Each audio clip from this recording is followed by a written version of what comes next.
billahi minasyaitonir rajim. Bismillahirrahmanirrahim. Assalamualaikum warahmatullahi wabarakatuh. Innal hamdalillah nahmaduhu wa nasta'inuhu wa nastaghfiruhu wa na'udzu billahi min syururi anfusina wa min sayyiati a'malina. Man yahdillahu fala mudhillalah wa man yudlilhu fala hadiyalah. Ashhadu an la ilaha illallah wa ashhadu anna Muhammadan abduhu wa rasuluh alladzi la nabiyya ba'da amma ba'du. Puji syukur kita panjatkan kehadirat Allah Subhanahu wa taala yang mana sampai saat ini kita masih diberikannya banyak sekali nikmat, baik itu nikmat kesehatan, nikmat umur yang panjang, nikmat rezeki halal yang melimpah, dan banyak lagi nikmat yang tidak mungkin dapat kita hitung satu persatu. Salawat berangkaikan salam, marilah kita hadiahkan kepada junjungan kita, Nabi besar Muhammad sallallahu alaihi wasallam. Allahumma shalli ala sayyidina Muhammad wa ala ali sayyidina Muhammad. Mudah-mudahan kita mendapatkan syafaatnya di yaumil mahsyar kelak. Amin amin ya rabbal alamin. Yang saya hormati Bapak dosen pengampu Pendidikan Agama Islam Universitas Negeri Medan, yaitu Bapak Dinul Islami MA, dan para hadirin wal hadirat rahimakumullah. Kemudian yang saya sayangi serta saya cintai ialah teman-teman seperjuangan. Perkenalkan, nama saya Nur Hazimah Nasution. Saya adalah mahasiswi dari Program Studi Pendidikan Matematika Kelas E, Stambuk 2020, Universitas Negeri Medan. Di dalam video kali ini, izinkan saya untuk menyampaikan sedikit tausiah singkat yang berjudul HAM dalam Perspektif Islam. Nah, sebelumnya kita harus terlebih dahulu tahu apa sih itu HAM. Nah, HAM adalah kependekan dari Hak Asasi Manusia. Berdasarkan Undang-Undang Nomor 39 Tahun 1999, HAM adalah hak-hak yang melekat pada diri manusia sebagai anugerah dari Tuhan Yang Maha Esa. Sedangkan berdasarkan pandangan Islam, HAM adalah hak-hak dasar manusia yang dianugerahkan oleh Allah Subhanahu wa taala. Di dalam Al-Qur'an banyak sekali dibahas mengenai HAM ini. Mengapa? Karena yang kita tahu bahwasannya Al-Quran merupakan kitab suci umat Islam yang tidak hanya diperuntukkan sebagai petunjuk bagi umat Islam saja, tetapi Al-Quran merupakan petunjuk bagi semua manusia, bagi umat manusia. Adapun beberapa yang menjadi pembahasan di dalam Al-Quran mengenai HAM, diantaranya yang pertama adalah pada Al-Quran surah Al-Baqarah ayat 256, yang ayat tersebut berbunyi, A'udzu billahi minasyaitonir rajim. Bismillahirrahmanirrahim. La ikraha fid din. Qad tabayyana ar-rusydu minal ghayy. فَمَنْ يَكْفُرْ بِالطَّاغُوتِ وَيُؤْمِنْ بِاللَّهِ فَقَدِ اسْتَمْسَكَ بِالْعُرْوَةِ الْوُثْقَى لَا انفِصَامَ لَهَا وَاللَّهُ سَمِيعٌ عَلِيمٌ.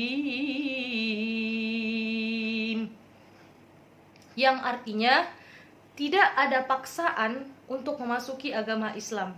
Sesungguhnya telah jelas jalan yang benar daripada jalan yang sesat. Quran surah Al-Baqarah ayat 256.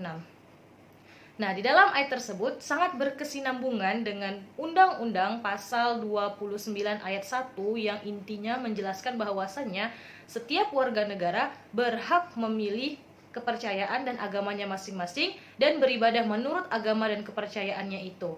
Nah, hal ini sudah tercantum duluan di dalam Al-Quran yang mengatakan bahwasanya tidak ada paksaan bagi siapapun untuk bergabung ataupun memasuki ajaran agama Islam. Kita tahu bahwasanya Rasulullah Shallallahu Alaihi Wasallam yang merupakan suri tauladan umat manusia menyampaikan ajaran agama Islam, menyampaikan risalah Islam dengan cara yang damai, tidak dilakukan dengan cara kekerasan ataupun dengan cara paksaan. Contohnya saja, penyebaran agama Islam ke Indonesia, yaitu ke negara kita sendiri, itu melalui beberapa hal. Di antaranya itu melalui perdagangan, perkawinan, dan juga kesenian. Tidak ada terdapat kekerasan ataupun pemaksaan di dalam unsur penyebarannya. Kemudian yang kedua ialah di dalam Al-Quran surah Al-Ma'idah ayat 8 yang artinya ialah, dan janganlah sekali-kali kebencianmu terhadap sesuatu kaum mendorong kamu untuk berlaku tidak adil. Nah, di dalam Al-Quran surah Al-Ma'idah ayat 8 ini dijelaskan bahwasanya kita itu harus memiliki rasa keadilan.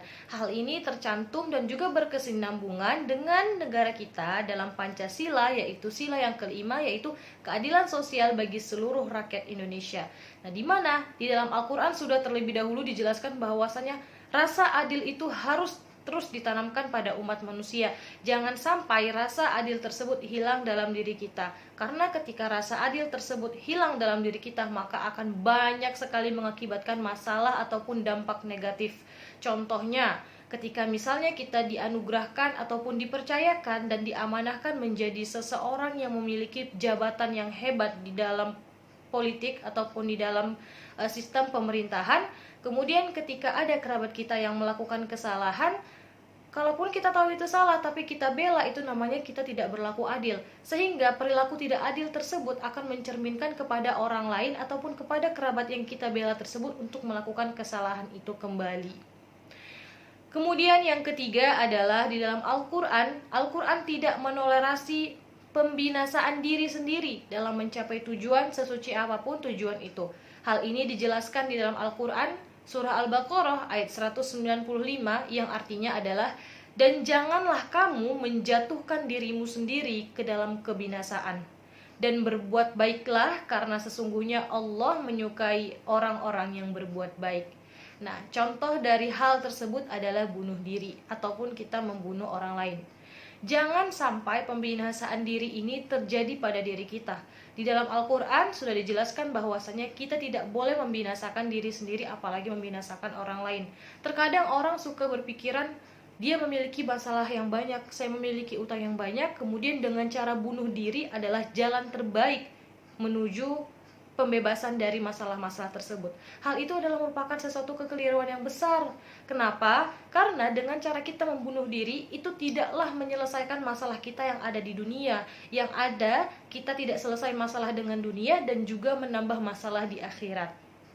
Apalagi ketika kita membunuh orang lain. Jangankan membunuh orang lain, menggibahi orang lain saja tidak diperbolehkan dalam ajaran agama Islam.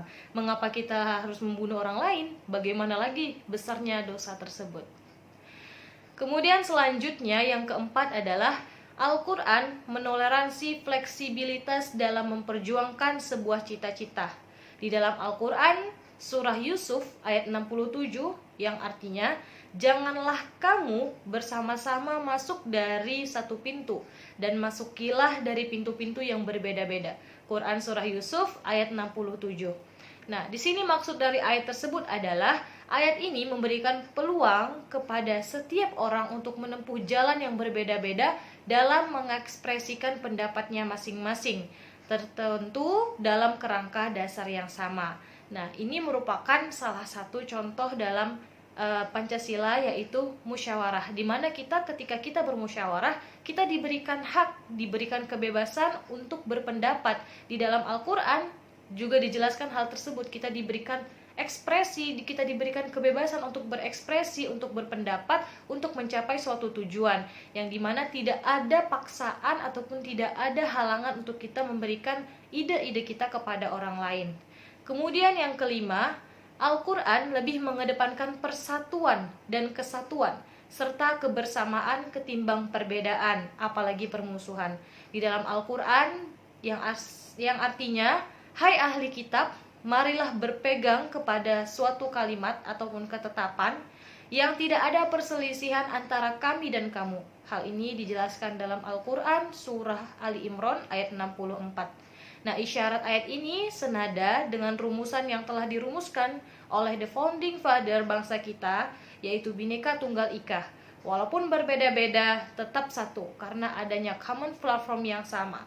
Nah, di sini kita dianjurkan untuk menghindari dan juga menjauhi segala bentuk perpecahan, segala bentuk suatu pertengkaran. Walaupun kita berbeda-beda, berbeda agama, berbeda bangsa, ataupun berbeda ras, sekalipun berbeda apapun, kita sangat dianjurkan untuk berkehidupan dalam keadaan yang damai.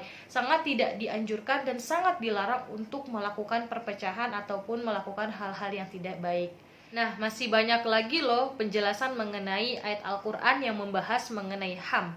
Tidak hanya 5 poin tersebut saja, tetapi masih banyak lagi yang mungkin para hadirin dan wal hadirat bisa mencari terlebih lagi di dalam Al-Quran ataupun di dalam buku-buku atau di dalam website-website. Kesimpulan yang dapat kita tarik dari tausiah singkat ini ialah Islam adalah agama yang sangat menjunjung tinggi nilai-nilai hak asasi manusia. Hal ini dapat dilihat dari bagaimana Rasulullah diutus ke muka bumi ini. Kita harus garis bawahi loh, Rasulullah Shallallahu Alaihi Wasallam diutus ke muka bumi ini untuk menjadi suri tauladan bagi umat manusia, bukan hanya sebagai suri tauladan bagi umat Islam, tetapi umat manusia. Di mana dalam penyebaran agama Islam yang disampaikan oleh Rasulullah SAW disebarkan dengan cara yang damai, dengan cara yang baik, dengan tutur kata yang baik, dengan kesabaran yang sangat-sangat luar biasa, dan dengan akhlak yang sangat mulia. Kita sebagai pemuda-pemudi umat muslim haruslah mencontoh bagaimana suri tauladan kita, yaitu Rasulullah SAW. Jangan sampai kita yang notabene umat muslim malah mencontohkan hal-hal yang tidak baik bagi masyarakat di luar sana. Jangan sampai citra Islam yang sudah dibangun besar oleh Rasulullah SAW jatuh gara-gara perilaku dan tingkah laku kita yang tidak baik. Mudah-mudahan kita semua menjadi pemuda-pemudi dan juga menjadi manusia yang dapat memiliki akhlakul karimah dan memiliki banyak bermanfaat bagi umat manusia. Mungkin hanya sekian yang dapat saya sampaikan. Apabila ada kesalahan, saya mohon maaf. Kepada Allah saya mohon ampun. Saya akhiri dengan billahi taufik wal hidayah. Wassalamualaikum warahmatullahi wabarakatuh.